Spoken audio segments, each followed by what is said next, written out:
हे विश्व गुरु अड़गड़ानंद महाराज जी सत सत पार नमन। महाराज जी सत सत पार नमन। महाराज जी सत सत पार नमन। हे विश्व गुरु अड़गड़ानंद महाराज जी सत सत बार नमन।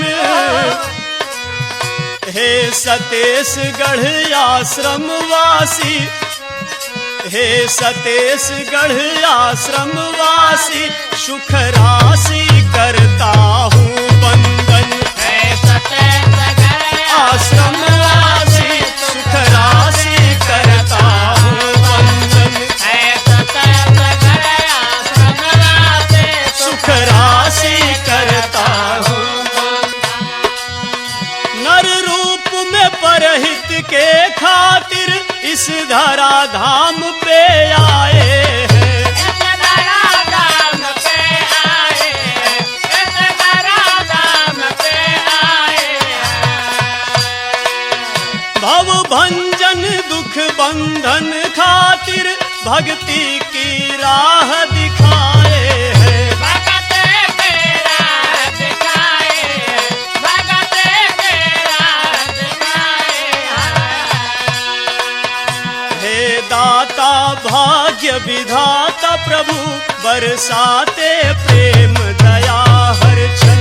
हे दाता भाग्य विधाता प्रभु बरसाते दया है हर क्षण।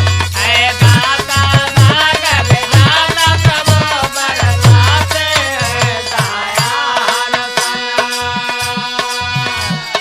दीनहीन मैं अधम या नारी, माया से ग्रसित भिखारी हूँ। माया से ग्रसित भिखारी हूँ। माया से ग्रसित भिखारी हूँ। चरणों का दास बना लीजिए, मैं जन्म जन्म का दुखारी हूँ। मैं जन्म जन्म का दुखारी हूँ। मैं जन्म जन्म का दुखारी हूँ।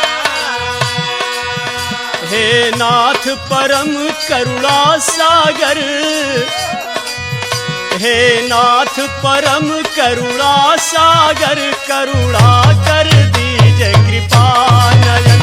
हे नाथ करुणा सागर, करुणा कर दीजिए कृपा नयन। हे नाथ करुणा सागर।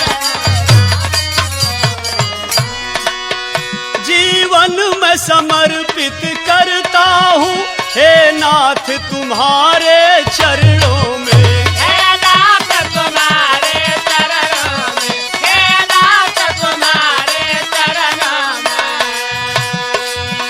उद्गार को अर्पित करता हूँ हे नाथ तुम्हारे चरणों में। हे नाथ तुम्हारे चरणों में। हे नाथ तुम्हारे चरणों में। राजेश शरण में आकर के, राजेश शरण में आकर के करता है अर्ज वियोगी मन। राजेश शरण में आकर के करता है अर्ज वियोगी मन। राजेश शरण